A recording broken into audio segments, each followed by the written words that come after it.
అర్ధరాత్రి టైంలో మూడు బాలేక ఇందులో వాడబ్బా వీళ్ళ ఇంట్లో పెట్టలేదేమో తోపిడు. ఇందాక నుంచి వీళ్ళు ఏదో బేబీ బేబీ అని మాట్లాడేసుకుంటున్నారు డీప్ గా. మనకు ముందే ఇలాంటివంటే బాగా ఇంట్రెస్ట్ కదా, అందుకే పడుకొని మరీ చూస్తున్నా. అలా వాళ్ళదంతా వింటుంటే ఇక్కడి నుంచి ఏవో మెసేజ్లు వచ్చాయి. ఓహో వీళ్ళిద్దరు చాలా దూరం వెళ్ళిపోయారు, అంటే గట్టిగానే మాట్లాడుతున్నారు. Continue continue.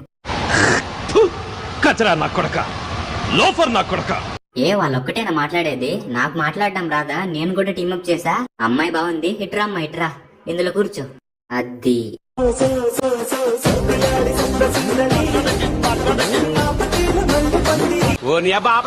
సారీ సారీ మావా. ఇప్పుడు ఈ అమ్మాయితో పులిహోర కలిపేసి రిక్వెస్ట్ పెట్టేసి ఫస్ట్ అడుగుదాం తెలుగు అమ్మాయో కాదు. Where are you from?